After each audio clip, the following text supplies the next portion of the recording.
we're here, here on the baseball podcast. It's been, a little while. We've been recovering from, the Phillies season, as we mentioned on our the Jake Cave effect episode. Ethan, what have you been up to in your downtime? What would you say is a bright spot for you this fall, this winter, Baseball wise or just life just wise or in general? Let people in, let people into your mind. what's going on with me? I started a new job. I work for the government now. I'm a narc. Yeah, I he's a genuine narc. Yeah. So no more. No, you know what it is? I'll relate this back to the baseball podcast. I don't work at Starbucks anymore, which is not I make a lot more money and I, the hours are steady and everything. I shouldn't say a lot more money. I make more money Right, more yeah. Let's consistently. not act like Yeah. you moved I up a actually don't get class. paid that much more money, but I get the benefits are great and the hour like it's 8 hours a day, 5 days a week, every single week it's 40 hours. And you Starbucks it don't would be have to like commute. yeah, Starbucks. Yeah, it's right down the street. Starbucks, it would be like 22 hours a week, then 34, then 23. It was really frustrating. I like Starbucks. I don't have any complaints really. They put me through school and stuff, but it got a little annoying towards the end. But people have asked me, how do you like your new job? Oh, yeah, I get to do my own thing. I'm working by myself most of the time. It's not hard. It's great. I Crushing don't have people's dreams. yeah, crushing people's dreams. I don't have fun at work though anymore. Like the people in the office are nice and we kind of chat about football or whatever. But like I don't have fun at work. Like, I'm sort of just driving around on my own most of the time. I really miss going into work and just having a blast with like the people I worked with, like John Wagner, like Jim Gillespie, like Garrett Lyon, all Well, friends of the show. You understand? yeah, I Um, understand. Nobody yeah, else does, that's but I do. yeah. That we have the thing that I love the most about this job is like I remember growing up, my mom was always home for holidays because she worked for the school. She's a teacher's aide, so she had off every holiday. She had off during the summer and everything. I have off every holiday now. Like I don't have to worry about like I don't think I work on Thanksgiving, but hopefully not. Now it's just nope, Thanksgiving, I'm free. That sort of Right, thing. It's yeah. great. So yeah, so I'm off tomorrow for New Year's Day and yeah, so it's been interesting. It's a good thing this new job, but it's just taking some getting used to, I guess. All Tom, what's right. going on with you?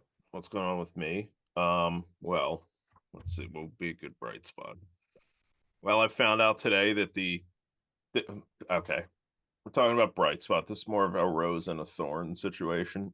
Oh, It's about to be a thorn. I found out that the men's league that I joined specifically to play on Wednesday nights might not be playing on Wednesday nights anymore. So they told me this, and I was like, well, guys, you know, that is a little bit of a wrench in the works for your boy because there's a lot of leagues that play on Sundays. There's not like that many that play during the week. So right. what are we gonna do about this, boys? I don't know what I'm gonna do. Um, listen, I'm a little bit of a free agent right now. I might be signing with our guests team if I'm able to successfully lie about my I would say go, heritage. yeah, just go acquire a Swiss passport. A CIS passport. Hey, dude, Yeah. Switzerland. No, never mind. I was about to go down a rabbit hole that there's nothing wrong with it. It's just way too much. It's just It was unnecessary. it was going to be me Well, wait, explaining wait. So you gave Roman us history, you all gave us that. the thorn. What's the rose? The rose. All right. So I'm about to turn this into the workout podcast.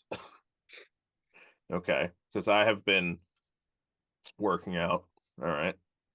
And I would say that my biggest bright spot over the past couple months is I went to a PR party on Friday. Okay. Explain And for those of explain you who that for don't know what a people. PR party is, a PR is your personal record. Okay.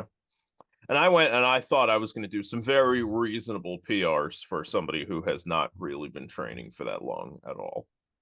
So I was thinking, I was like, all right, I'm going to bench like 225 and then I'm going to deadlift like 330, which deadlifting 330, evidently, that's like, that's all you have. That's all you got.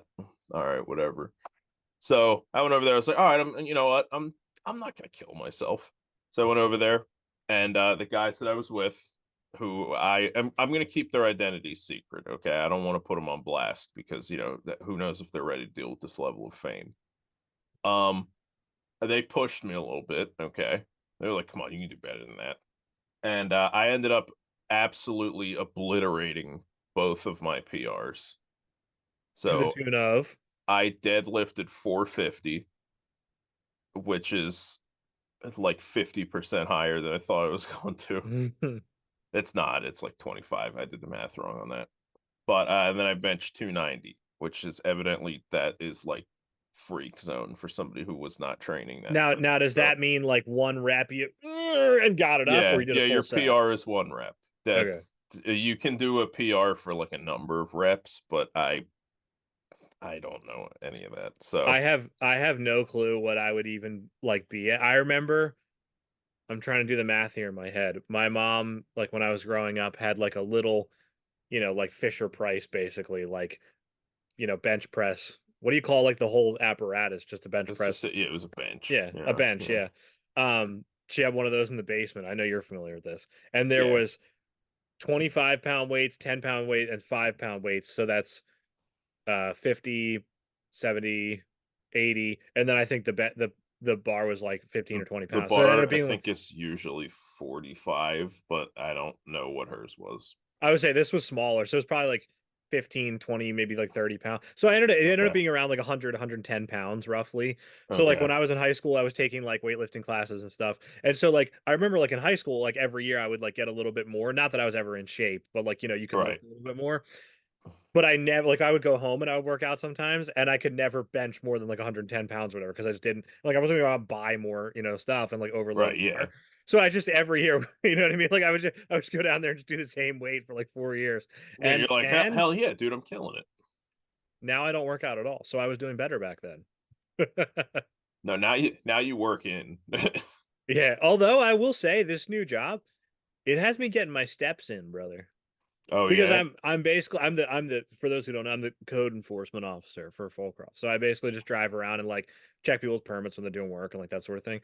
Okay. And so it's like, so I'm literally just driving around, just seeing what's up, and then I'll get out of my car to walk up, take pictures of whatever I need to, like that sort of thing. So I'm just like walking around, and it's like a quarter of a mile down the street. So I'm walking like, there and back 4 times because I'll walk there, then come back for lunch, then walk there, then come back at the end of the day, but that sort of thing. So I actually am getting a lot more walking in than I used to.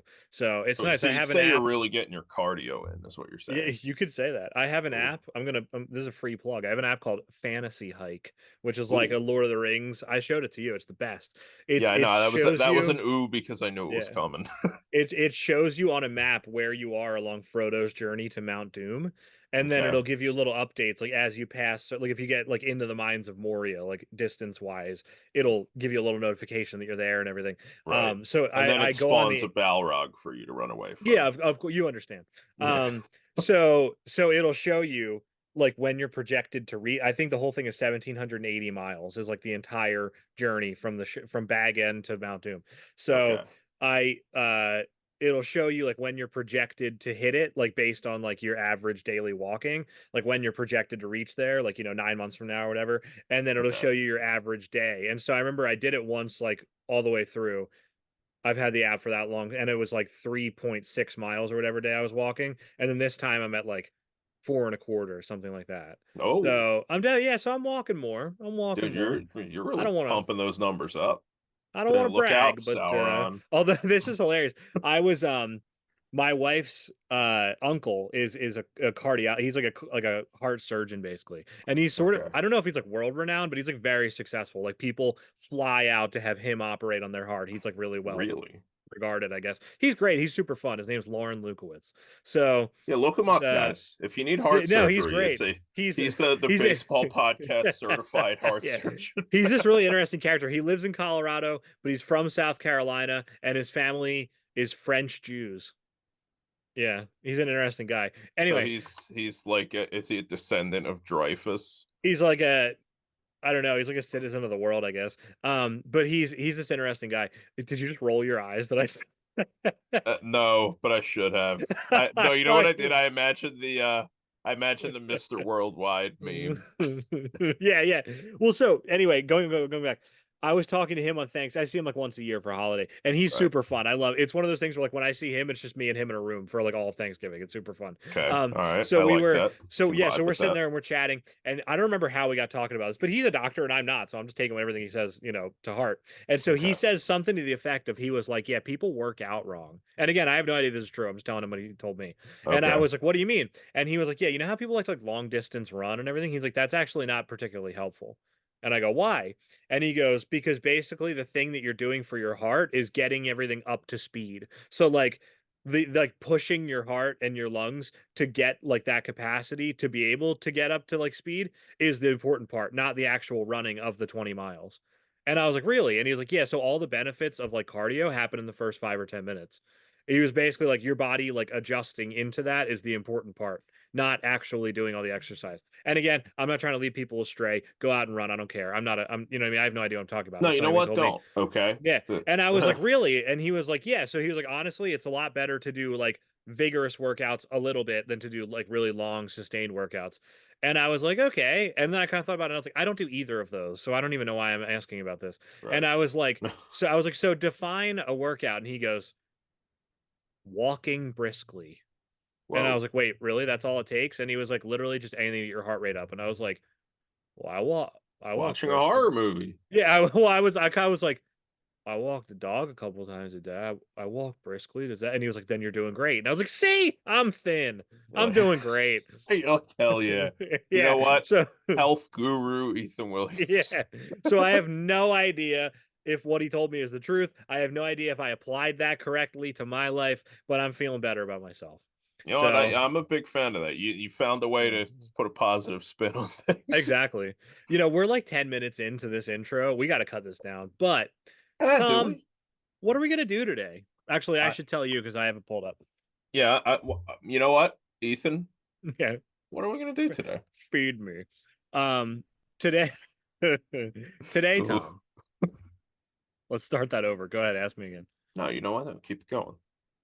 It's I fine. don't. I don't want to run the editing team down. Those I'm boys are the well editing paid, team. but they're not that well paid. I'm the editing team. No, Um, don't let him lie to you. We have many people on the back end of this yeah, podcast. that's when you said the editing team is well paid. People, because I've been seeing my wife's family a lot, and I see them like a few times a year for holidays, and Okay. I've been seeing her like extended family a lot recently, and that's sort of like how like when you don't see somebody a lot, you just sort of have like the one thing about them you talk about. Hey, how's work? You know what I mean? Yeah. Like that sort of thing. And Yeah. so the one thing that people talk about with me mostly is still doing the podcast, which is nice, and we usually chat about it and stuff, and they're sports fans and everything. But it Okay. always comes around to they always like sheepishly go, do you get paid for that or how to? And I'm like, And no. and we do. Yeah, we get paid in fame. But I We always paid be like, yeah, exposure. I'll always be like, we no, we don't get paid for it. And they'll be like, oh, are you planning on get like how does that? And I'm like, I don't know, like who would pay us to hear our voice? You know what I Yeah. mean? Like Yeah. who would listen to this podcast and go, well, that's worth money. Now, if we got Sean on here, if we had convinced Sean to become our third co-host, people would pay to hear his voice. See, that would be wrong though, because then we'd just be profiting off of someone else. Right, yeah, we're just riding Yeah. Sean's coattails. I mean, Yeah. yeah, it's a little bit Honestly, of that. yeah, we'd be dragging down Sean's earning potential is what it comes down to. True. Yeah, we're dead weight. Yeah. But Yeah. anyway, And Ethan, I'd like to ask you again. And you know what? I don't want you to sidetrack this time. What the hell are we doing today? today, Tom, we're having on Christopher Byrnes, the head Okay. coach of the Swiss national baseball team. Also, his Twitter bio says that he is an independent hitting coach, which I found interesting. We didn't get into that with him, but there you have it. But Maybe next time. Christopher Byrnes, head coach of the Swiss national baseball team. And he's just another guy that I just messaged out of nowhere. He didn't know me or anything, and he was nice enough to give us his time. And it was a really cool chat. We got into the origins of Swiss baseball, what they're up to now, what the plan is moving forward. And I will say, we've talked to a lot of different people from around the world, and everyone's been wonderful, and they all have a passion for baseball. I don't want to say the most, but Chris was one of the most. I thought like well thought out, well prepared. Like he really had like a vision for like here's how we're going to move forward.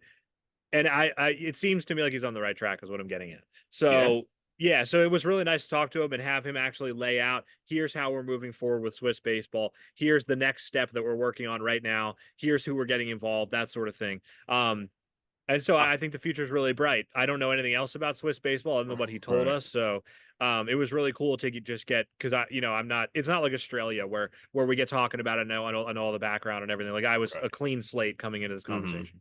I like that he talked about on and off the field things that they're doing to improve because yeah, I mean, at the end of the day, the team that's on the field is like the product. So, you can talk till you're red in the face about talk till you're blue in the face. Okay, I don't want to mix my metaphors here.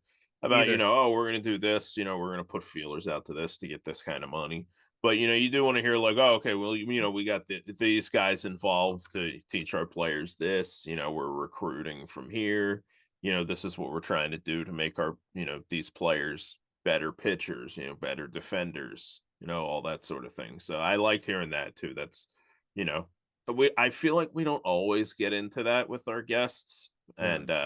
And maybe that's because like Pepe, for instance, more of a president than an on-field Yeah. guy. So, it was good to hear that too. I Well, like the actually, little that was teacher another. man reference. That I did not expect to hear. That was actually interesting to me too. Was that a lot of times we'll have on different parts of the baseball program of we might have on the coach, we might have on a player, we might have on the president or something, and a few times we've gotten sort of a jack of all trades, but that's definitely what Chris was. He was just gave us he's on the field, he's making calls, he's getting sponsorships, he's getting coaches involved, so it was interesting to get all the different aspects, I guess, of the national program. All right, I'm about to get myself kicked off the podcast here. Okay. Go All ahead. right, I'm just warning everybody. Okay, children, cover your ears. All right. Would you describe him as the Swiss Army knife of Swiss baseball? All right, guys. Well, I no wait, that's no been no my no. career on the I podcast. gotta be fair because that's actually funny. It's like so stupid that it's funny. My brain is Hurt. so stupid. No, that when I could tell you were gearing up for like a really lame dad joke, Oh and yeah. all I could think of was I called him a jack of all trades. I think they speak French in Switzerland. Is he a Jacques of all No, trades? no. Now we have to Right. cancel the podcast. We both Isn't did it. that worse? We're both canceled now. Yeah. All right, We're guys. both Well, hey, void. listen. This has been the baseball podcast. Yeah, this is the last episode of the All baseball right. podcast. I hope you guys enjoy. We're gonna be Speaking handing it of, off to. Let's hand it off to Ben. You know what? It's I was time. gonna say, speaking of, what do we have coming up, Tom? Let's just get this all in now before we hand it over to Chris. Let's not worry about an outro. Okay. Coming up, you guys better be excited. Oh, We've got a highlight video coming, oh, we do. and we can't take the credit for it. I didn't do it. Tom didn't do it. Brian Nope. and Nick, nobody did it. Ben Lyon, my brother-in-law, Garrett's little brother, my wife's little brother, took it Official upon. the baseball podcast super fan. Yeah, I want you to know this wasn't me saying, "Hey Ben, you like to make videos. You should try." No. No. Ben's six. He just turned 17, so he was 16 at the time. Hey, He hits way me to up. dox him, by the way. Good job. Ben's 74 years old. Better.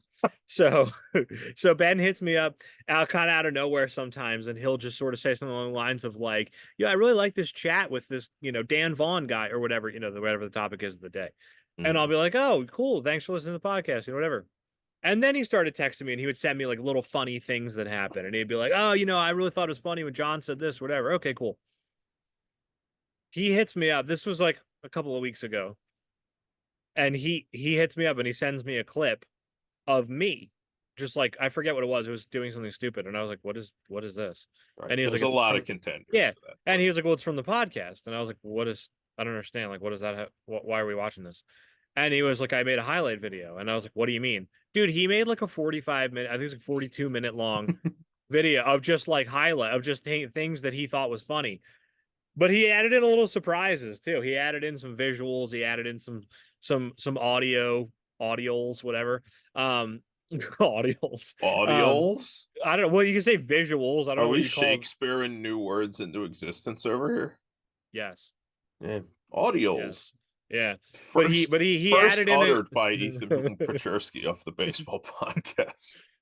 he added in a couple of touches of his own, but it's just 40 roughly minutes of us being stupid. It's the best. So I hit up Tom. I told him about this. We had been over and just bought pizza and watched this and like laughed our heads off. So that's coming Right. up. We will release that on the podcast channel. I just got to figure out how to do it from his account. So we'll figure it out. Other than that, do we have anything else coming up, Tom?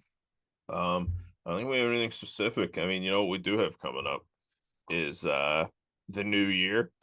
We got 2024 literally hours away at this point. Okay. Yeah. And you know what?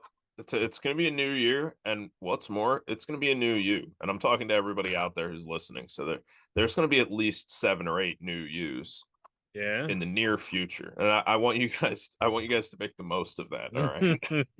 Oh, I do want to plug something real fast. Oh, I okay. Eric Bolnar, people will probably remember we had him on a few episodes ago and he talked about the Australian Baseball League and Baseball Australia. And he was wonderful. Eric, thank you again for coming on the show. Um, I have been doing some writing for baseball.com.au, which is the Australian baseball website Right. that he runs. So I've only been doing ABL coverage, Australian Baseball League coverage, but I've basically been doing it from like an MLB standpoint. Because that's it's hard for me to watch the games because they're on so late here. But so I've been trying to tie it back to the US. But so it's been a lot of fun. So I will selfishly plug that. Go check out baseball.com.au and read everything because Australian baseball is really cool. But also you'll see a few Ethan Pachersky's in there. Hey, So well, I'm gonna need you to not do that yeah. anymore. Well, all right. Ready. Let's kick it back over to Chris then. So Right. anyway, Yeah. Christopher Byrnes, thank you for coming on the show. It's been wonderful. We'll check in again and get the lay of the land on Swiss baseball soon. So, Chris, thanks for coming on, and I hope you guys enjoy the interview. Welcome back to the Baseball Podcast. We're joined today by Christopher Byrnes, the head coach of the Swiss national baseball team. And let's just jump right into it. Tell us about Swiss baseball, Chris.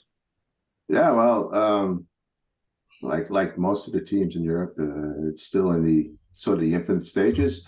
Uh, Swiss baseball is created about 40 years ago, right? So not so long ago, right? So they're still on the upward curve in terms of developing and stuff, like many other of the other European countries. Yeah, but I think what it's difficult for the European countries and Switzerland itself is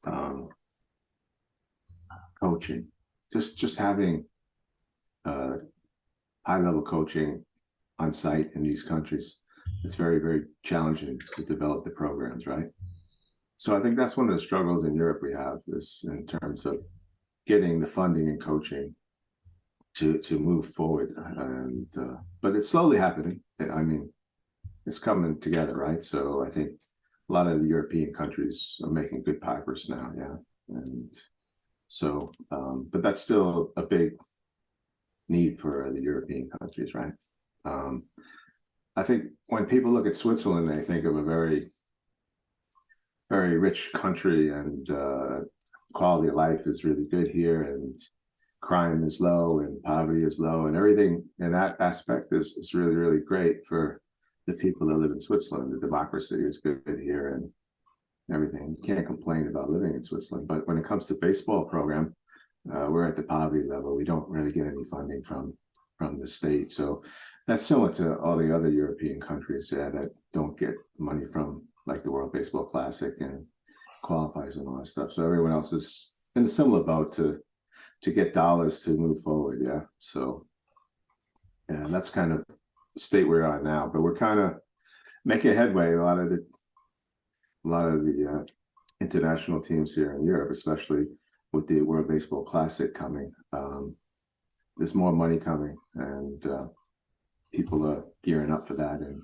trying to develop so they can get money to develop, right? And that's one of the things, because like we have, like many countries, you have an opportunity to build your team from the bottom up or from the top down, right? And so we have to build a team top down because we don't really have money and stuff. We have to go out and try to be successful at the top level, get some funding, and then build from the bottom up. But there are some countries now that are building from the bottom up, like the Czech, Italy, Germany, France. You know, these countries are now getting programs where they're starting from the bottom up, which is probably the best way in the long run to be sustainable. They have a nice program. So I think, Israel's another program where they're trying top down as well, right? They don't have a good young infrastructure yet, but they're getting money from their success the last few years, and they're trying to build fields and then create interest, and so they're going about it in the right way, and they're making really good progress and trying to develop some homegrown talent. So I think a lot of European countries are kind of following that mode right now until they get the funding, right? So but it's an interesting challenge, and it's going to be very, very competitive the next few years in the European baseball landscape. Yeah. So how did you get involved with the Swiss baseball program, culture, all of it? Oh, yeah, it's a good story because in 1999, I took a job in Switzerland for the largest bank, UBS. Worked for UBS since 1999, and I came over here with my family. And funny story is I didn't really know they had baseball in Switzerland either at that time. So I was probably 5 or 6 years here in Switzerland before I knew they had baseball. And then I was reading a local newspaper, and my wife said, "Hey, there's a baseball game in this town, Embrock. We should go take a look at it." So I drove out there on a Saturday, and it was like a men's league, a beginner league, right? And I said, "Oh, this can't be the best baseball that they have in the country." So I went home a little bit disappointed, right? And then the next week I read in the paper, "Hey, there's another baseball game, different teams." So I said, "Wow, it's different teams. Let's see." So we go out, and it was the highest league in Switzerland, which was pretty good. And it was pretty good. It was I would say it's like a good Division III baseball league. And they had some good players from America. And I said, "Oh, that's more like it. That's pretty good." So then I inquired about there. And so then I got involved, not until 2006, maybe. And then I got involved, and then I joined one of the teams, and I started playing. But I was older at that time when I started playing again, but I always had in the back of my mind that I'm going to coach. So that I was working on things when I went back to play in Switzerland to see how it would work as a coach. And so I always had that in the back of my mind. So I played for like 5 years and got to feel the flow of European baseball and everything in Swiss baseball. So I was very, very much educating myself those years. And then I played for 5 or 6 years in the top league there. Then I stopped, and then I started to coach. And then in 2000, I think it was 2019, I took over the senior nationals men team. Yeah. So I started with them 5 years ago. So this would be my 5th year, finishing up my 5th year as the head coach of the senior national team. Yeah. I liked what you were talking about with the level of play in a D3 school, roughly level of play. And that was, I guess, roughly 20 years ago. Where you're talking about, how would you describe the level of talent now in Switzerland? Yeah, I think within the league, the top league that we have, it's probably still Division III kind of level, right? It's probably a really good Division III team, competitive. It hasn't grown from there. However, having said that, we have had a few good players that have signed minor league contracts, right? So last year, we had a pitcher, Dominic Scheffler, he's about 18 years old, left-hander, kind of like a Chris Sale type pitcher, funky from the left. He threw over 90 miles an hour, and Cincinnati Reds saw him in Spain at a practice, and they flew out there, scouting director, and they kind of just signed him like quickly. So he had to wait almost a year to be signed because he was too young at the time. So he signed only this year, but he had an agreement in place. And so, we're getting some talent. We also have quite a few Swiss players in the States that are talented. We have one, Noah Williamson, who came over to play with us many times. And he was drafted by the Marlins about 3 years ago and plays in the Marlins organization. Just got released at the end of this season and signed a contract in Japan. So he's in Japan now with the RX Buffaloes minor league team. And so, there are some talent coming through. Yeah, we have a couple of good young pitchers coming through. Livio Bundy and his brother, Bobby Bundy, young kids that are throwing hard. They have talent. CJ Sabadelli is another one. So our pitching seems to be developing.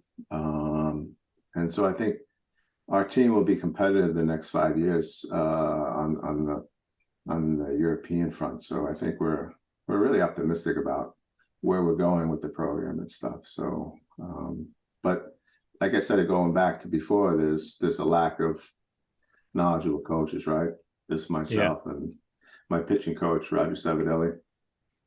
He's really good with the pitches, and he's been able to develop the younger guys. It's been very helpful. And my brother, Tim Byrnes, who played with the Royals for a few years in the minor leagues, he's also coaches us, and he's a great knowledge too, but he's not here all the time. He's in North Carolina, so he joins us when we have tournaments and games and stuff. Yeah. And so we have a good coaching staff for the senior team, but yeah, we need more to move to be competitive with, like, say, Italy and France and Germany and those guys. Yeah, they're very well coached. From what I saw in the last tournament, that we had. So where would you rank? And I have up the standings for the latest European Baseball Championship, which was earlier this year. And 2023. This will be out in 2024, but it was in 2023. And it looks like Switzerland finished 12th out of 16, which I would call respectable. You guys didn't get relegated or anything.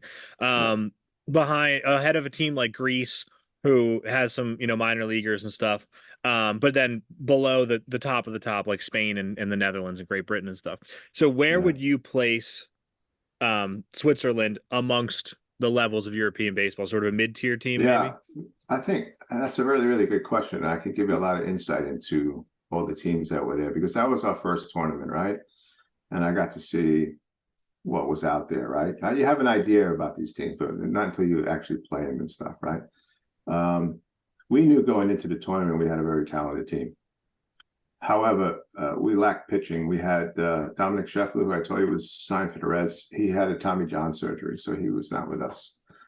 We also have a Swiss pitcher who signed with the Cubs. He also was hurt, Tommy John surgery, right?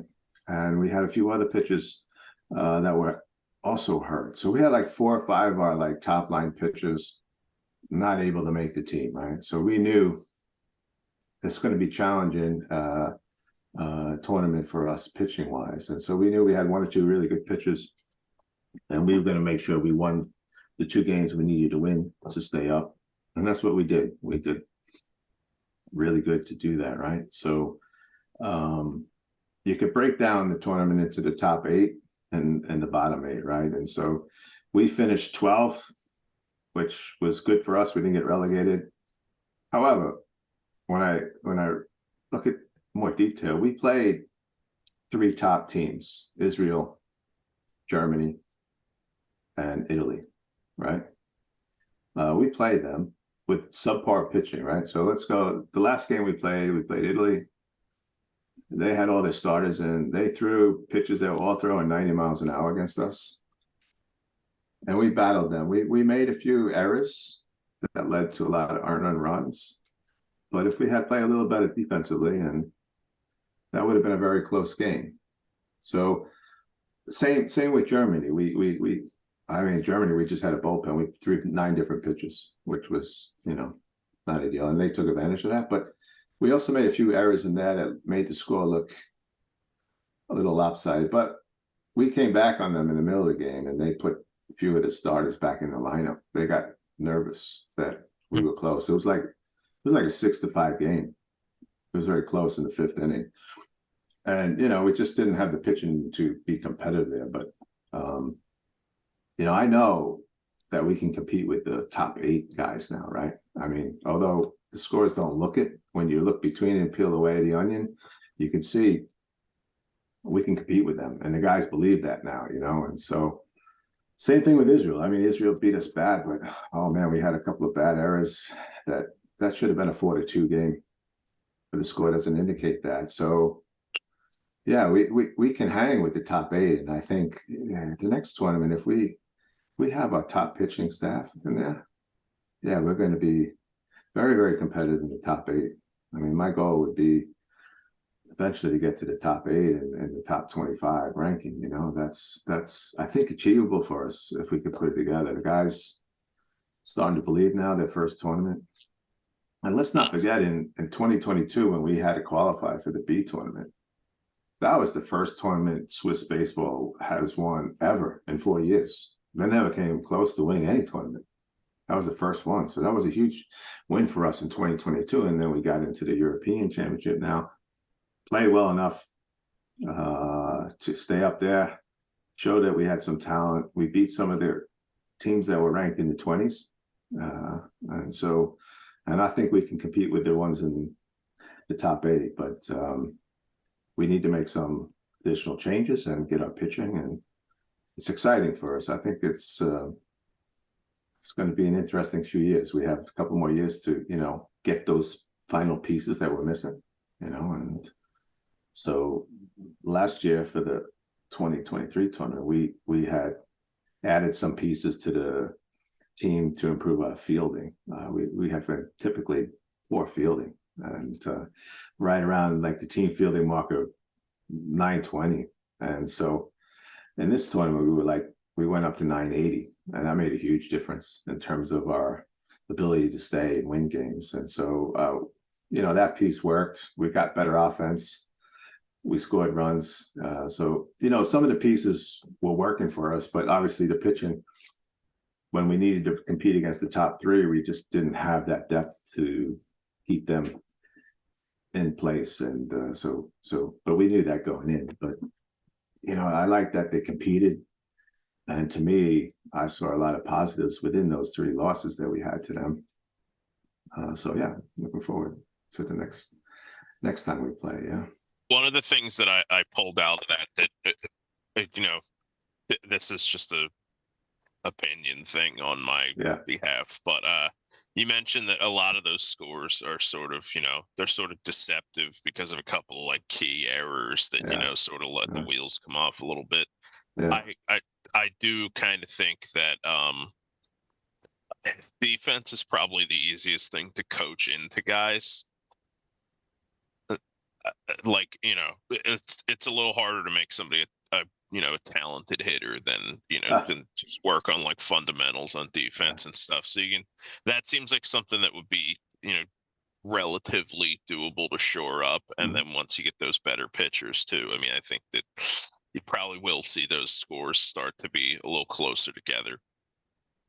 Yeah, that's a good observation. You're correct. I think the problem we struggle with is and what I know is it confirmed in the tournament, if you're bringing pitchers that could throw, let's say from 82 to 87, that's barrel feed. The people in this tournament, they love that. That's not going to play very well unless you have really good secondary stuff. Because the hitters are on to that. They're, most European leagues, they have high 80s pitches and they're used to that. Right. Once you go to 90 to 93, then it's a little different. Then you'll see the good teams struggle hitting. And that's where you're correct, where you have to be able to launch quickly and be able to hit velocity. And so we've been working a lot on that. We've been trying to get some of the guys to do it. Getting better at it every year because we know it's a requirement, right? But we also know if you're below 80 into 70, that plays a lot. Those pitches are successful. We had both our wins from James Sanders, did a remarkable job. He's a former Division I pitcher in the University of San Diego. He lives in Switzerland. He's 40 years old, and he's very crafty, smart. So almost like a Jamie Moyer, right? Right-handed Jamie Moyer, right? So, but 2 wins, and he pitches so fast and so good that he makes the defense better. He got us 2 wins. He pitched 3 times in this tournament, and he was probably one of the best pitchers in the tournament. Probably should have won the best pitcher because he got 2 wins, and the third he came in the middle of the game, pitched another 4.5 innings solid. So he did a really good job. And this is the thing where James, who won these 2, he pitched in the club championships in Slovakia, and we did a test there. He also pitched 2 games there and came in relief in the 3rd game there to see if he could do that in the European Championship. And he did. He won 2 games there, and he was the best pitcher in that tournament, and he was able to do it. And that gave me great confidence that we would be able to move forward with that. But I know we have a closer who comes in after him. He throws 91, 92. So you get 70 all game, and then you get 90, and then that's a great combination. So that's what I learned about pitching. If you're going to throw 85, 86, 87, you better look out. You better be really good. Otherwise, these guys are really good hitters. I mean, there was, I think, 21 former professional players there in minor leaguers, and it was a tremendous tournament. The talent that was there, right? So, I mean, I know when we played Italy, their whole lineup was former minor leaguers. Whole lineup. Yeah. And so these are pretty good hitters, but they all struggle when it comes to 90. I'm not lying there. They have to. Right. All the teams. That's the game changer speed there. And then it can also be really tough to wait long enough to hit 70 if you haven't seen it since you were in like middle school. Absolutely right. You're not playing these teams regularly, right? You don't have really scout report, and get a smart guy that hits the corners and stays out of the harder zone. But the other thing that I learned that we take away from the tournament, right, is like we made too many pitching mistakes where we throw the ball middle, like the harder zone. Yeah. And I calculated that. I went through every game and every pitch, and I calculated. So we threw about 18% of our pitches middle. And those 18%, they generated probably like 84% of the runs that were scored against us were on middle pitches. So if you want to take that away and adjust that for the next tournament, I think, we're smarter now, right? And we also had a very high rate of like what I would call non-competitive pitches where, the batter didn't, so we were like almost 30% non-competitive, and that didn't play either, right? So those two things were like the detailed analysis when you peel it away. What do we need to do to get better?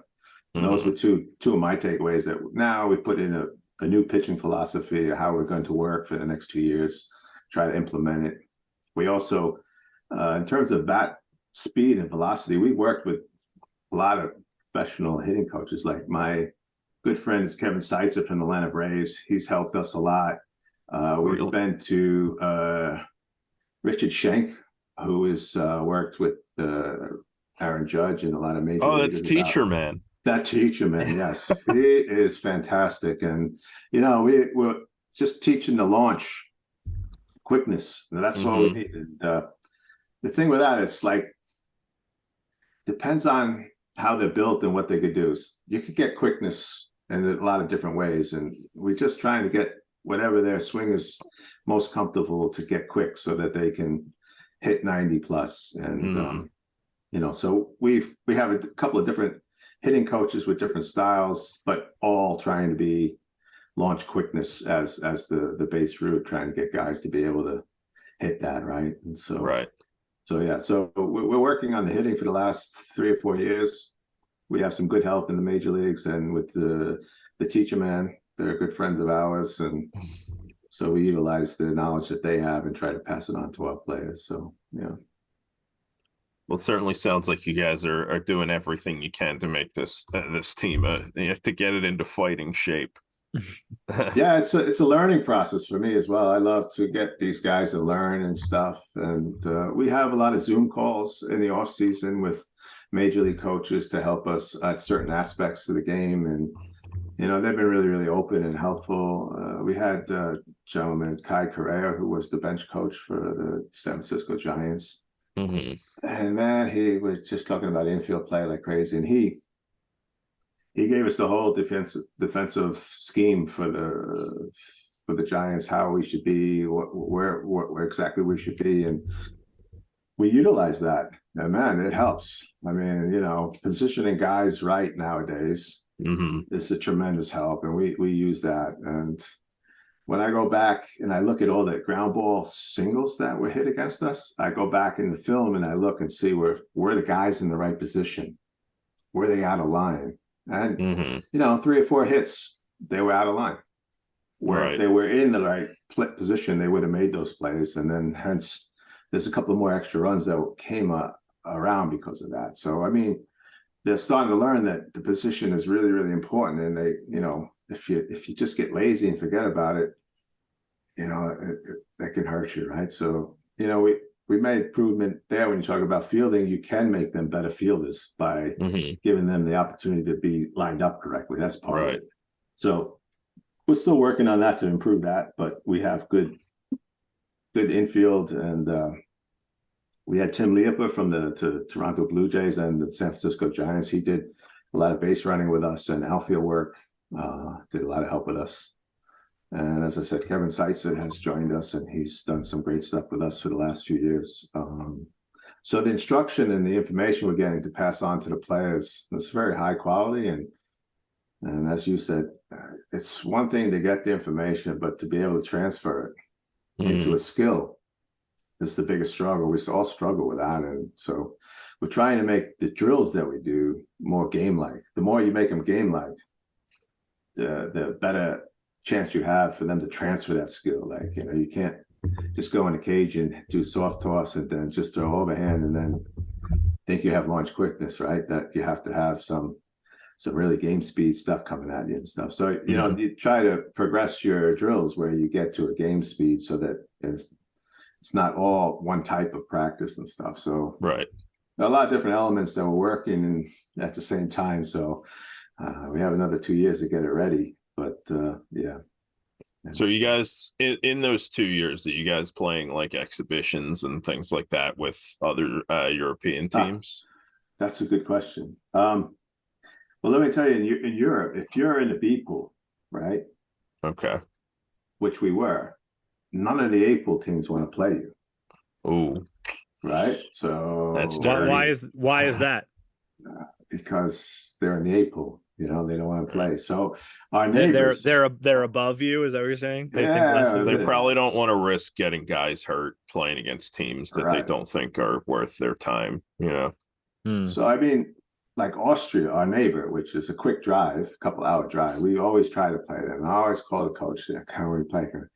Nah, it's just busy, right? We would never. Are they in the A pool? Yeah, they were in the A pool, Austria. Oh. Well, we played Austria this year.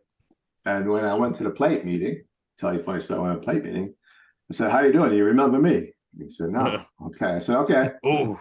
And then we beat them that game, and they got relegated as a result. They went down, I think, and we beat them. So yeah, there's a little bit of a payback there. And but now we've played some friendly games with France. The coach there, Kino, he's been really helpful. He helps us. We played them in Spain early in the year. We played a big tournament in Italy with Croatia, and we played really well down there. That was really helpful. And so we were pretty much prepared. We thought we were going to do well in the tournament. But the friendly games, you have to play them to keep your rankings. And it's hard to keep your rankings if no one wants to play it, It's like, so they now do you dirty a little bit. We finally kind of get over the hump there that now people will take the call and play us a little bit. So yeah, it'll get better from now on. And we try, and I got a call from Amsterdam, one of the teams in Amsterdam wants to play us in March. And so the phone is starting to ring now, which is a nice thing, but it's a product of some of the success we've had recently. So that's good. So that's also helps the program going forward as well. Yeah. Another question I have, and this is like sort of related, sort of not. Yeah. It's a more of a in between tournaments question. Is I know there's extra liga over in the Czech Republic. Is there any opportunity for you guys to send some of your players over there and play in extra liga or one of those leagues in Czech Republic? Yeah, I think yes and no. I think obviously we try to get our better players out of Switzerland to play in a better competition, right? So a lot of the younger players now are going to college in the States and playing, which makes a big difference when they're practicing every day, right? Right. We had a few players go to Germany and play in Germany because that's closer. But the Czech league is just too far away. Yeah, I can't really drive there. Right? So it's harder for these guys because they're all working. They're not college kids. Once you start here, you got to work and play at the same time, which is a bit of a handicap compared to the States or stuff. Yeah, most of these guys have full-time jobs. They practice Tuesday and Thursday night, and then they'll play doubleheaders on the weekends. So travel is hard when you throw it in the season. So it's hard to do that. But some guys have done it. If they're in college, yeah, we have a kid this year who's in college. He's going to go up north in Germany and play for Hamburg. He's studying, so then he can do it. It's easy for him to study there, and then he'll play there.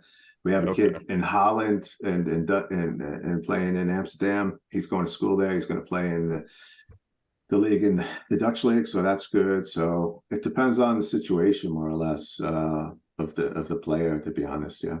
Okay. Yeah, I mean, like, you know, they made that whole documentary about the Czech team in the World Baseball Classic about how these guys are like electricians and stuff. True. And, you know, they got celebrated because they went to the World Baseball Classic, but all that applies to probably most European players, I would assume, other than, as you mentioned, the college guys. Yeah, I mean, the system in Switzerland or Europe generally, but in Switzerland, they kind of weed you out at an early age, like 15 years old. You're either going to go the university route or you're going to go get a job. So most people go get a job, they get an apprenticeship for 3 years, and they go to school, and then when they finish, they're working, and that's their working. And the guys that go to university, then it's like in America, they have a little bit more free time and stuff, but. The guys that are doing apprenticeship and working, you know, they got a full-time job, and then they got to go study, and then they got to play, and so it's a bit harder for them Gets a little busy. older. So yeah, I mean, I think that's a good portrayal of the Czech team. We have the same scenario as they do. Our guys are working normal jobs, and yeah, it's tough. Yeah, tough vacation-wise, because if you want to travel a lot to play, you have to have enough vacation time to do it and stuff. So it's also.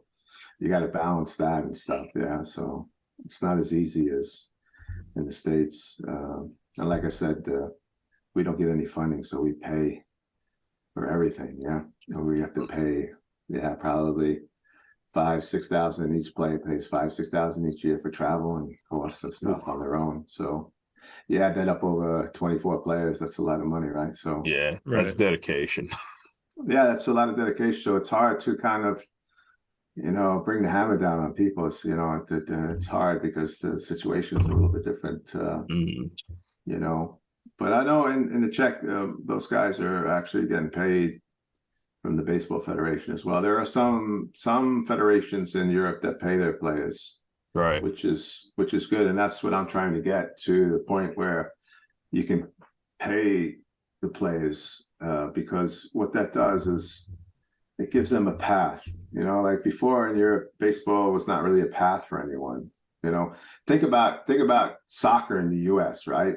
Right. Yeah. It never took off. I mean, Pele and Canal, all those guys came over early in the 70s and never took off. But all of a sudden, it's popular in colleges, and then the scholarships. Yeah, and then there's a league, and then they could play in Europe. And so the path became very evident for people to play, and became easy. And so it's sort of like baseball here. You kind of have to give them a path so they can see where they're going, right? And so it's starting to happen. We have a couple of guys, minor league contracts. If you get them paid a little bit, then people want to be part of that. They want to be part of that journey, right? And even if it's not a lot of money, if you get paid 10,000 francs to play baseball, that's like, wow, you know, that's a big thing, because a lot of sports don't do that. So, you know, we're also trying to get that path for the people, so we can create some more talent and people that want to be part of that journey. So that we don't have that yet, but we're trying to work with some sponsors and trying to get some money where we can pay for the players, which would be nice, you know. Right. Yeah, you mentioned the soccer in the United States. I'm sure it doesn't hurt, you know, to build a sport in the United States that there's like 350 million people over here. It probably it has to be a little bit of an obstacle that Switzerland's a small country and there's not a lot of people. If you get 5% of the United States interested in something, that's a lot of people still. If you get 5% of Switzerland interested in it, it's like, oh, that might be like. Yeah, I mean, we only have like 8.8 million guys. Right. Yeah. Right. And I think in terms of the baseball federation, there's probably about 900 registered players in the country. That's all we have, 900, which if you look at the top 16, the European Championship, we are probably ranked number 15 in terms of members. I think Croatia actually has less than us. Okay. They would be number 16, but everyone else is much, much higher, right? And obviously, so we're at the bottom of the barrel of just number-wise in terms of how many licensed players we have and stuff. So, that'll change if we get success, right? You have to have success, right? And the success, that starts the top-down building of your program, right? So we're hoping that we can do better and get into the World Baseball Qualifier, right? And then that will generate some money and some more interest, and then we can start moving forward on that. And it's been a huge success, the World Baseball Classic, right? Because money's available. It helps with that path that we're talking about, right? And it has identified some players for us in the States that we might not have had before. That visibility, and it's hard to find Swiss people that have a Swiss passport in the States, but there are people out there. So, I used to write to all of the expat communities in California, Colorado, all over the States to find players, and that's a hard way to find players. But then when the World Baseball Classic came, that kind of helped me put us on the map and find people, right? And so, and then Major League Baseball was kind enough to do a little article on us. I don't know if you saw that. I think I sent maybe a copy of that, but they did a nice article about us, Michael Clare, and that also helped us as well, right? So you talked about, writing to all these different communities and reaching out and finding Swiss players. And that was actually how I found you. I saw that thing you put, I forget if it was Facebook or Twitter, but it was one of those, just like a call for players of Swiss heritage. Twitter, yeah, Twitter. That's right. So is that, how do you go about finding, obviously there are, domestic players that you have, and there's some foreign imports, but I guess within Sweden, how do you go about convincing kids to take the baseball route? If, like you said, right now, there's not any money in it, it's hard to get trained, we don't have a lot of guys. Like, what's your pitch? You're talking about to the Swiss players in America, or just in general? Or I phrased that poorly. I suppose both. whichever one you want to give me. Yeah. Okay. Well, I mean, I think in terms of recruiting, you have to be honest and look at your team and the skills that they have, and you have to look at what's coming up from their lower ranks as well, right? And you say, well, if we're going to be an A-pool team, right, we need to change some things, right? And it's not always like we were talking about before with Tom. You can't just quickly develop people and they're ready to play at the A-pool level, right? So you got to feel where your gaps are and try to find solutions for them until you can find the right people to move into those slots. So what we've done in the States is we've kind of looked for players that can come in running and help us, right? And so what we've done is we've looked at the profile of the Swiss communities in America, and so we kind of know where they are, and we try to hit the hot populations there with generally most of them have like newsletters and like Twitter. I also go on Twitter, and a lot of kids are on Twitter now and they're reading that. And so I've been successful with getting a handful of kids from Twitter. And then I've also had a few people reach out to me from the World Baseball Classic, and I've had a few people from the newsletters contact me as well, right? So that's been very successful. So, we find these players in the States, but then still, you're right. You have to sell them. Why are they going to pay their own way to come here and play, right? So it's still not guaranteed that all these players would come over to help your team, right? We're actually lucky. We had, let's see, 6 players come over this year from the States, all impact players that really, really helped us, right? And college guys. And they see that with the World Baseball Classic coming, we have an opportunity to be in it, certainly to qualify it. But they also see, for them personally, the competition that's there. They see ex-major leaguers, minor leaguers, velocity is like 90 miles an hour. That's a big challenge for them. They're all in for that kind of stuff. But if you don't have that, if you're just going to like a B tournament, like in the B pool, it's not as exciting for them, right? So now we finally have the excitement for them, and they all had a tremendous tournament this year, and they're excited to come back in 2025. So they become they're actually young kids. They're all in their 20s. So that's, you have them for a bit of time now, right? Because they're still young and hungry to play, and they all have aspirations of maybe being drafted as well there at some point in time. So that path now can help them forward. So like out of that, as I was telling Noah, Williamson played really well. He got signed by a Japanese team out of that tournament.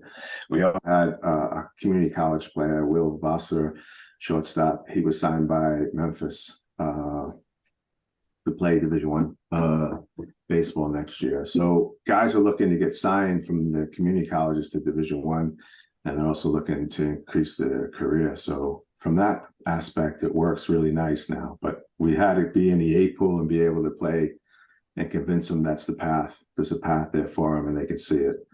And that was easy, So, and the same for the local ones that live in Switzerland. They're super excited to be, first winning a tournament and being part of such a high quality tournament. They're super excited, motivated. The motivation level has gone up tremendous.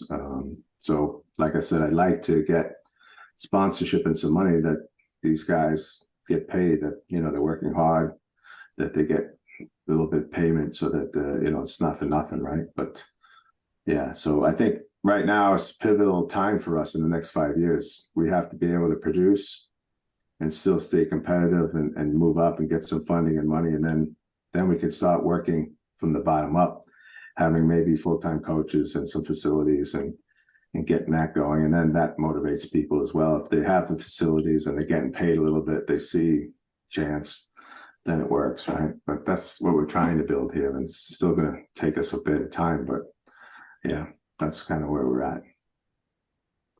Yeah, absolutely. So where do you think money would come from? Are you sort of the opinion of just let's find a way we can get it, or is it, take these steps and the government will give us funding, or the World Baseball Classic, or what is the plan for that?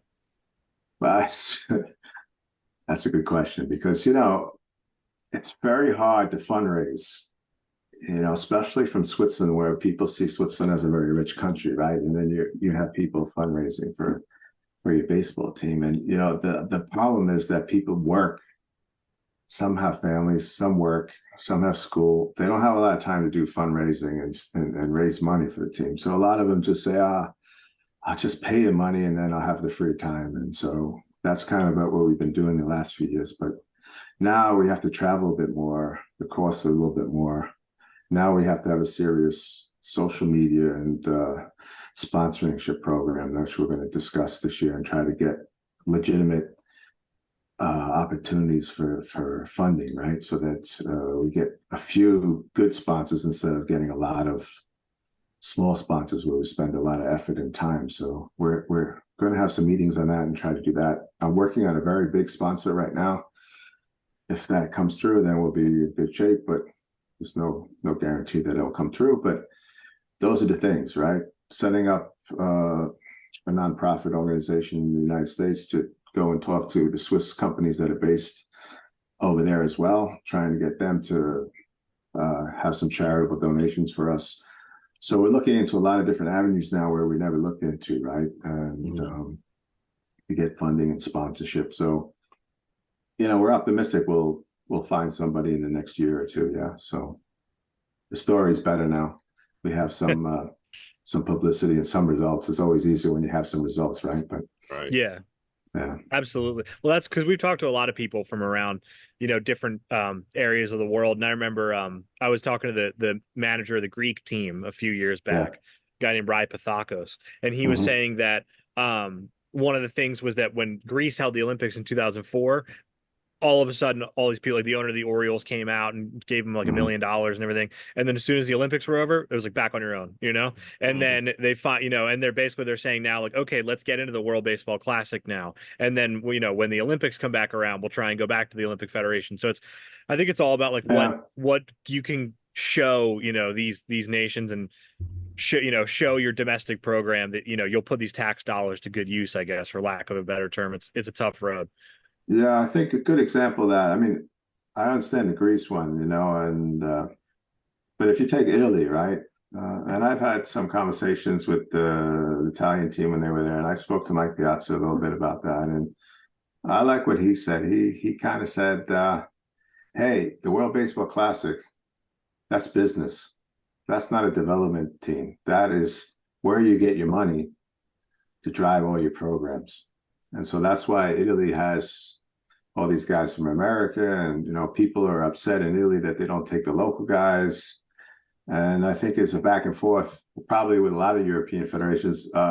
You know, why don't you just take the local guys? And the other side says, well, you're not going to make the money with the local guys. You need to make the money to develop better local guys and move forward. So it's a business at the top level, the World Baseball Classic. It's really a business, and people in Europe, they don't see it that way. They see, you know, oh, we got to have our homegrown guys there.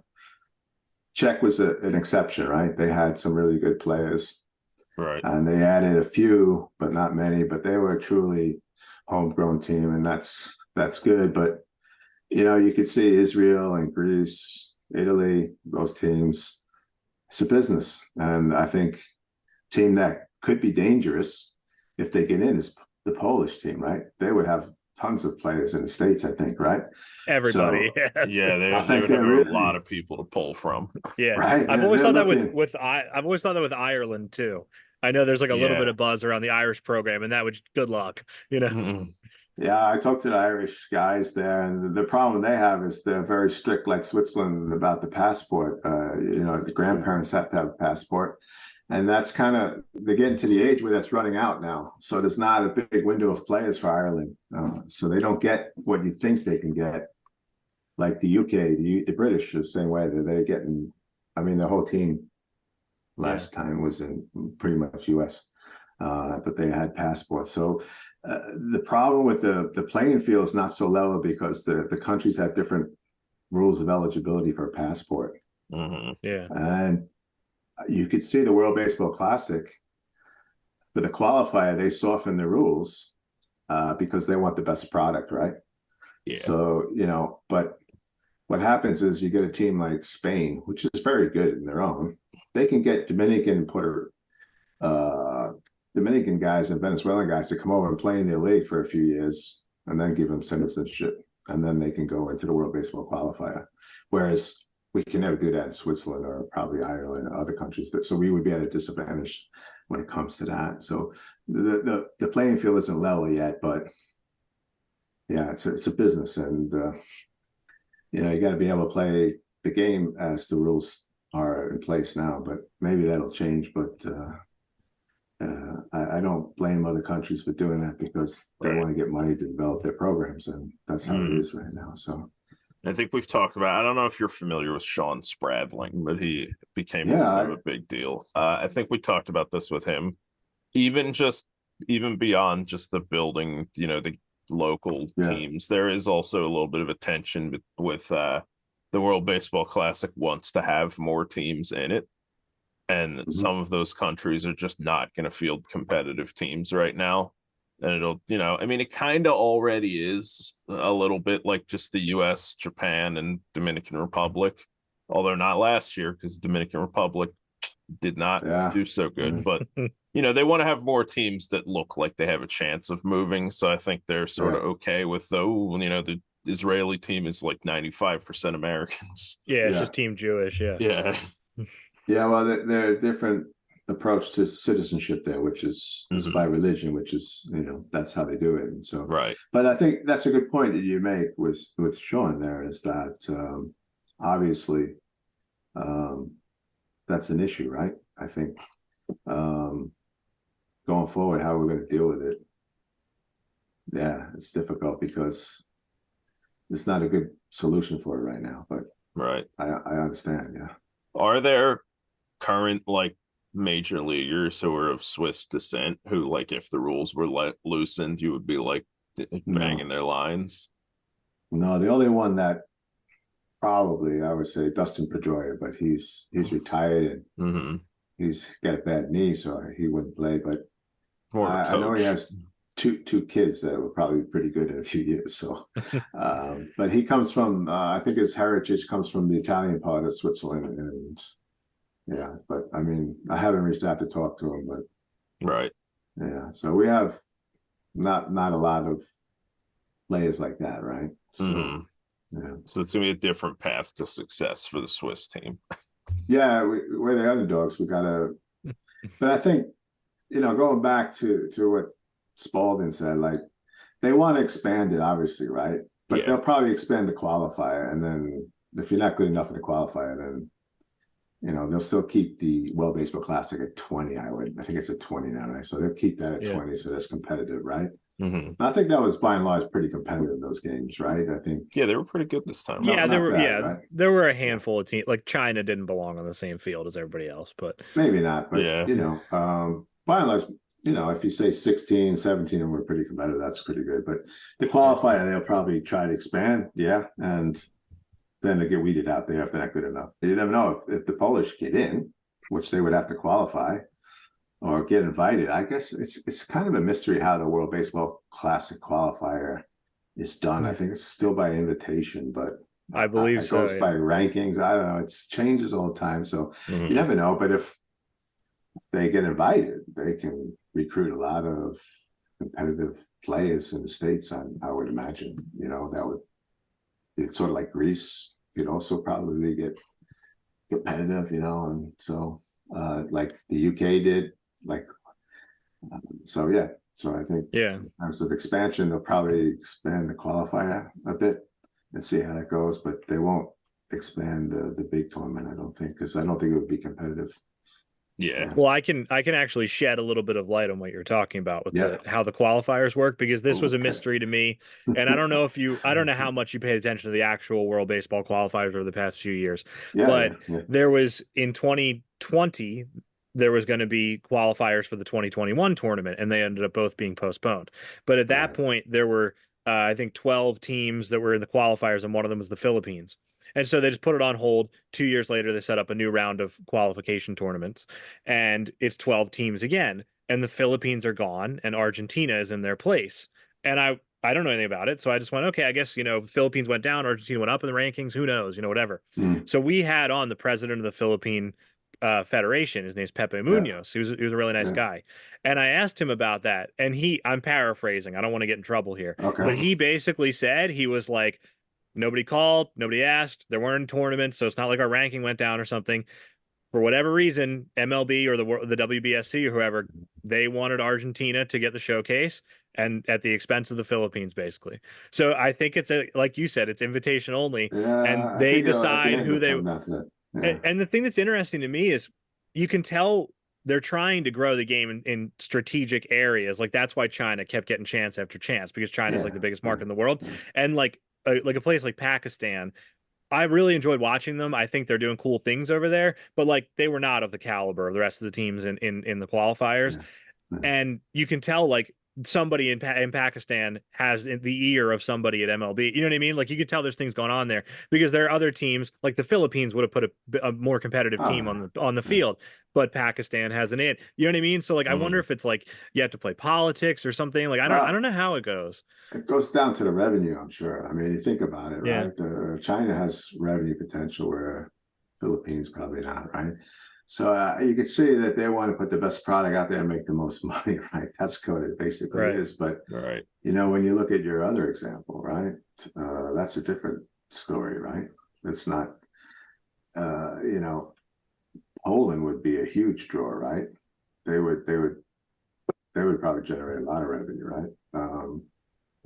Argentina as well, but you're looking at countries where they can make something out of it, right? And I think at the expense of the other ones, right? So that's my concern. Probably we might get overlooked if we're ahead in the rankings of some people. They might take somebody else, but you never know. I think we're just going to play hard and try to achieve as much as we can and see where it goes, right? Yeah, Yeah, that does seem like the sort of thing that you might have to be out of like, our control, right? So, you know, yeah, but we just can't worry about that. We got to play hard and get in there. But control that's what all you can control, right? Well, so when we were talking on Twitter, you mentioned the 5-year plan for the Swiss baseball, program. Yeah. What's the 5-year plan? Well, when I took over in 19, right, I knew most of the players because I had played against them, right? And so I had thought, I said, why is this team like still in the B pool? Why can't they get out of the B pool? They can't win. They have certainly enough talent to get out of the B pool to play the A pool, and they can never win, right? So 2019, we went to a tournament in Slovakia. And we played really well the first few games. And then we played Lithuania in like a semifinal game. And we had many opportunities to win, and we lost in extra innings. Team we should have beat, but we did. And then the next day, we had to play Slovakia, the home team, which we should have beat. But a lot of guys, they were too sad they couldn't play, so they didn't play. So we played with a second string team, and we just barely lost against Slovakia, right? So then it just confirmed my thinking about why we're not winning, right? Because we're not competitive enough. We have to get a stronger competitiveness, right? So the culture has to change. There's no leadership on the team, so we have to change a few things if we're going to move forward. So that was a good tournament for me to figure out what we needed to do in terms of going forward in the 5-year plan, right? And I think there's a quote, and I think it's from the coach of Minnesota football team, PJ, I forget his name, PJ something, but he said this teams that have no leadership are no good. Teams that have leadership by only the coach, they're average. But teams that have leadership within the players, they become elite teams, right? So I was dealing with, we had no leadership anywhere. And that was the problem. So I had to change the culture there and change that around and get that change, right? So, and like we were talking about before, the only way to change things is, right, leaders have to be good storytellers, right? You have to tell a story about your organization that people buy into and buy, right? All best companies have a good story, right? If you take, say, Nike, just do it, right? People just know. You need a story to tell your people that they buy into to move forward, to change the culture and leadership and things. So, I was trying to think about what we do in the next 5 years to do that. And I took our world ranking. We were like 49 at the time, right? Number 49. And I was not really happy about that. So what I did is I printed up T-shirts with the baseball and the number 49 in there. Ooh. That's it. I just put it on there. And then at the first practice the next year, I handed them out to everyone. I said, here's your T-shirt. Congratulations, you're number 49 in the world. There you go. And people were looking at me like, is he happy or is he not happy? They couldn't tell, right? I said, if you're happy with that, good. If you're not happy with that, come with me. Let's go change it. And so we kind of moved into the mind shift of the underdog, the underdog mentality to beat everybody.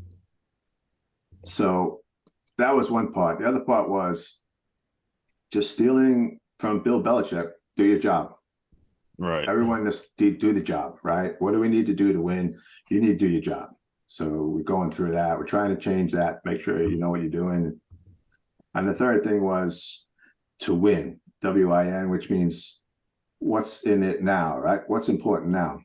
So knowing what you need to do on every play and be prepared for every play, that's what we want people to be ready.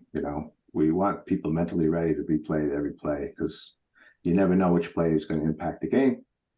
So you got to be prepared. So those three principles we kind of put into the 5-year plan, and we expected to win in 2022, and we did. And then in 2023, we expected to continue forward in the European Championships, which we did, right? So I think it's been a good 5-year plan right now. We've completed it, and we've got to where we want to be. So I would say that's a successful run. And then the next 5 years, which is coming up, we talked about a lot of that now. We need now, the goal is to be ranked in the 20s and to get to the World Baseball Qualifier, right? And to get a sponsorship, to put a new pitching philosophy, new hitting philosophy in place, to keep recruiting people that will compete for jobs and positions on the team and make us more competitive. And so that's all in the works. And as it goes, we have to tweak it a little bit here and there, depending on what's going on. But that's kind of the new 5-year plan that we're working for. So, yeah. So it's a lot going on and a lot of balls going, but people are excited and motivated now like they never were before. So it's good when you have success, as I said before. It's a good motivator, yeah. It's good to see that there's a vision moving forward, and that, I like that you described the first 5-year plan and then the next 5 years that we're going to be doing. It kind of reminds me of, we're big Phillies fans. And when Rob Thompson took over last year for Joe Girardi, he described it as, he was like, we're going to win 5 games, and then we're going to win 10 games, and then we're going to win 15, and then 20. And that's how we keep doing it. And I like that you described it that way, of here's how we get into the A pool, and then here's how I go from the A pool to the next one. So yeah, I like that. I am curious to see if he can dig up any Swiss players, because I thought the Czech team was going to have no luck because I couldn't think of anybody Czech, and then they got Eric Sogard. So I'm sure you can find one. If you make it to the qualifiers, I'm sure you'll find a guy. Yeah, but I'm thinking Eric Sogard is probably going to retire soon, right? So I think I wasn't so impressed with them this tournament than they were early in the year, right? I think that took a lot out of them. They weren't as sharp. I thought the teams that we played, I thought Germany did a really good job. They were well coached. They played very well. Spain, I had seen play. They looked really good. The French team did pretty good. I didn't see the Dutch team play that much, but Israel, I thought, didn't have the best roster. They had, hitting-wise, they weren't their best hitters, but they had good pitchers, kept them competitive.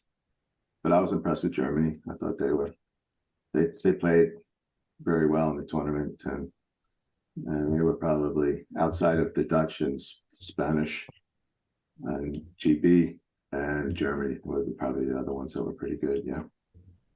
But I think, like I said before, I think we can compete with Germany, Italy, and Israel at the World Baseball, at the European Baseball Championships. If we have our full roster, I think we'll give them a good run. They obviously were better than us this year, and there's no doubt about that. But we're coming, like Coach Prime says, we're coming, we're coming. People don't know, but we're coming. We're getting there. We're going to get the pieces fixed. We're going to get some things fixed, and hopefully we're going to be very, very competitive in 2025 now. So I do have a quick question going way back to you talking about Kevin Seitzer and Kai Correa, and I forget a couple other names. How do you make these connections and find these high level guys to do any of them come and visit Switzerland, or is a lot of just advice over the phone, or how does that work? Yeah, no, it's a combination of both. It's quite of a long story. As I told you, my brother, I grew up in New York, so I was a Met fan, but my brother, he signed with the Royals and played in the minor leagues there for 3 years. And so I've been a Royal fan. And so I had been following the Royals, and I kind of went out to Kansas City to meet some of the coaches and stuff, just to learn, pick their brains. And they were very nice. Dayton Moore was there, who I became friendly with at the time. And, he let me talk to the coaches and talk to coaches. And at the time, I talked to all the coaches, but Kevin Seitzer wasn't there. He got let go, so he wasn't there. But then I contacted him later, and he and I connected, and he came over to Switzerland to do some work with us here, and we've been in touch ever since. And we go visit him all the time, and the players visit him, and he comes on Zoom. And then from there, we just opened the door, and we had a lot of contacts, and I was not bashful to reach out and to learn and ask people to come. And I tell you, the one thing, if you want to know something in baseball, the players, I don't bother the players at all. It's the coaches. They're very sharing. They give you lots of good information. They don't hide anything. It's wonderful talking to coaches. We just had a podcast before Christmas with the Detroit Tigers pitching coach and catching coach, Ryan Sienko and Robin Lund. and they were telling us everything about pitching and catching.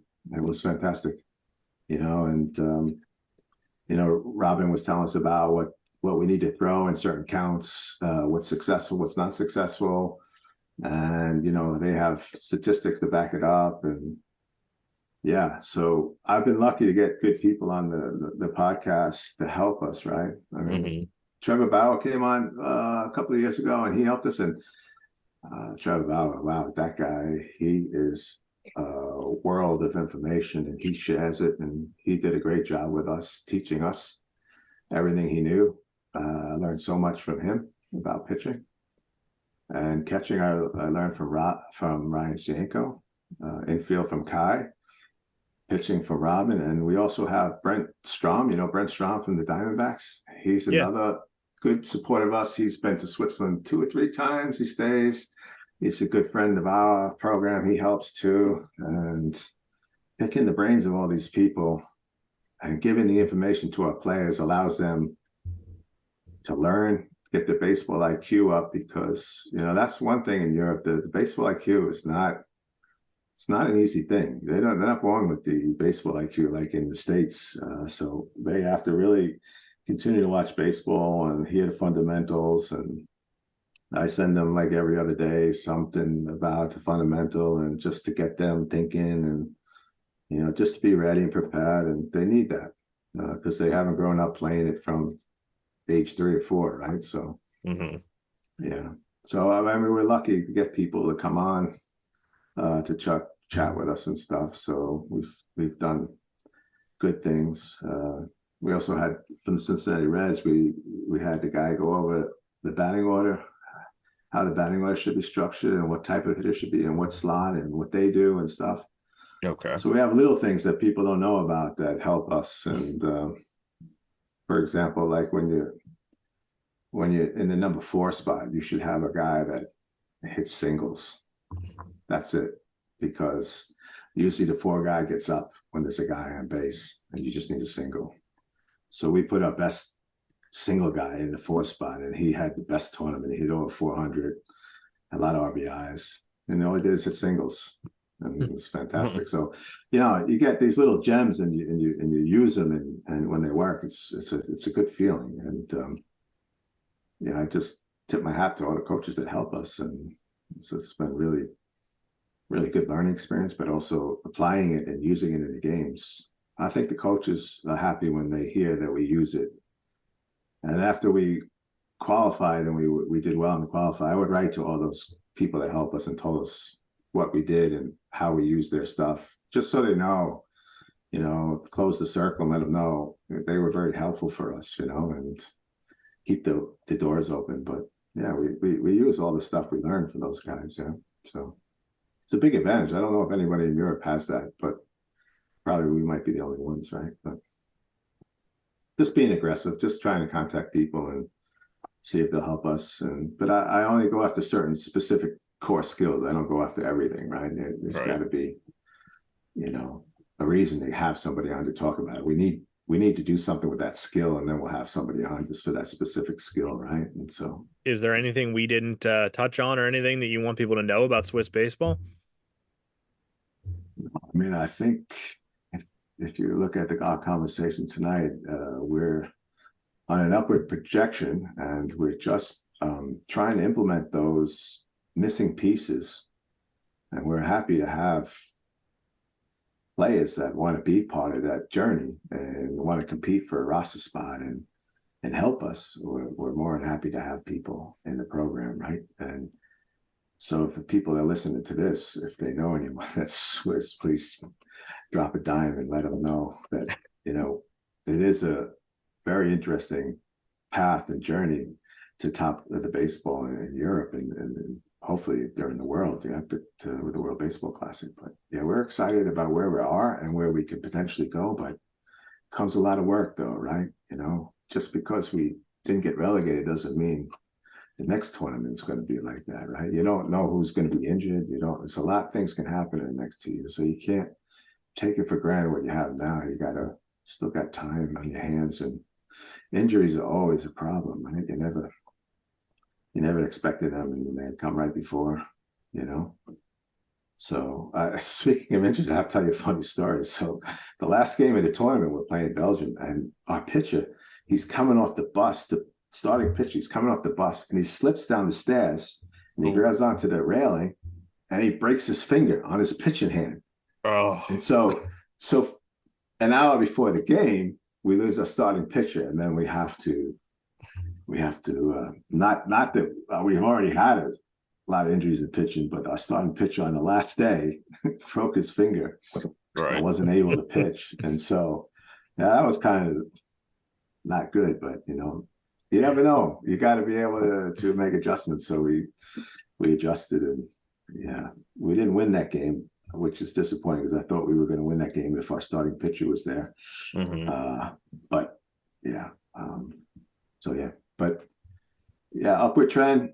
Got a 5-year plan, looking to improve, get to the World Baseball Qualifier, looking for sponsors, looking to get our pitching up to speed and be a top 8 team in Europe is kind of summary.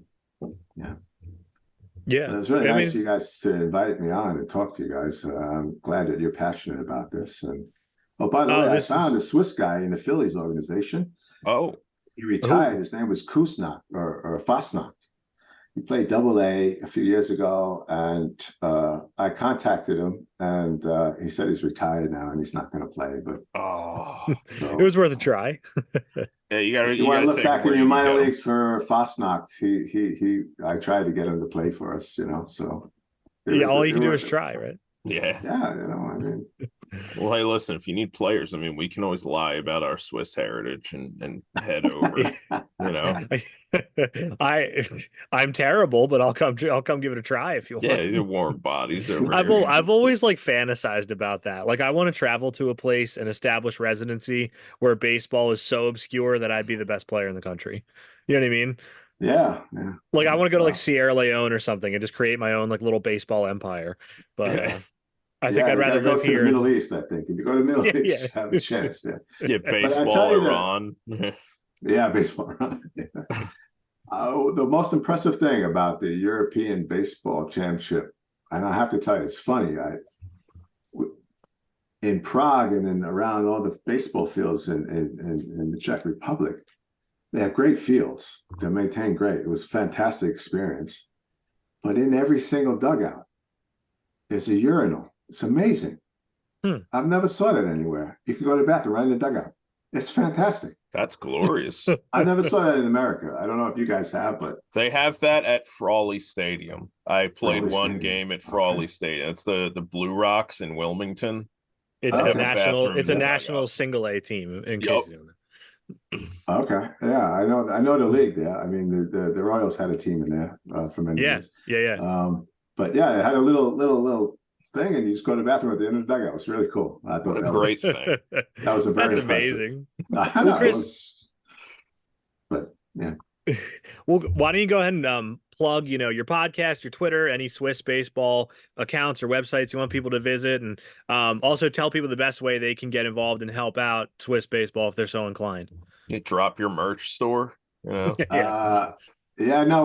have a merch store, but we haven't made it that far. Yeah, last year we finally got a merch store, but we'll try to market that this year. More to come on that, and I think the best way for people to get a hold of me is via my Twitter handle there and just contact me. I get a lot of traffic now. That's probably the best way, or send the email to the Federation and they send it on to me. Yeah. So, but what about the podcast? Real fast, tell people about the podcast. This podcast. Oh, I thought you said you had a podcast with Trevor Bauer and stuff. No, I didn't call it. It's like a Zoom call. I have a Zoom call. Oh, okay. Sorry, I thought there was like a Swiss baseball podcast that I was missing. No. And I was fascinated too. I was like, I'm gonna go catch up on it. Yeah, I catalog that. Sorry. I just when I get a coach to come on or something, then I have a Zoom call, and I usually invite all the people in Switzerland to join. But it's just a Zoom call. It's not awesome. A podcast. I don't. No, that's super cool. I don't put them out on the web or anything for people to see. That's kind of just proprietary internal stuff. So okay. Well, this has been great. This is not proprietary. We're going to share this with the world. That's fine. That's fine. I've seen your other ones, and I'm sorry to hear that. I was trying to explain to my wife who you guys were, and I said, "Well, go to this league," and she's rolling that down the list. I said, "Yeah." So yeah. People There in are my these two household know who we are morons now. that people for some reason keep talking to, is how you described it to her. No, this has been great. This has been super enlightening, and I've learned a lot. Let's check back in a little while and see Yeah. how things are going after. What's the next tournament or anything you guys have? Like, what's the next event that you guys are going to be part of? Next year we won't have any official tournament, but we'll probably be playing a lot of friendly games. Okay. We're trying to plan that now. Next Monday we have a meeting with the team to see what's doable, what's not doable. It gets really hard to play friendly games when the season starts, because they're playing in the clubs and stuff. So we usually play before the season, maybe some in the middle, but then in September we try to do a lot of them in September. But Okay. we'll Cool. see. Well, But, yeah. Let's I'll keep you posted. Yeah, let's check back in. I don't know, sometime next year. It's Yeah. December 31st. Let's check in sometime next year, and Yeah. we'll see how Swiss baseball is doing. All right. Yeah, Chris, this has I been really awesome. appreciate it. Ethan, Yeah, thanks Tom, for very coming on. much for having me. Nice meeting you guys, and Nice to meet you too. be a good friend of Swiss baseball, and I'll keep in touch with you guys. All That's the right. least I can Thank you do. very Thanks so much. much. Have a Hey, great have New a good Year. one. Yeah? Happy New Year. Thank you. Happy Thank you New very Year. much. Take care. Bye. And his name is Dan Ugla.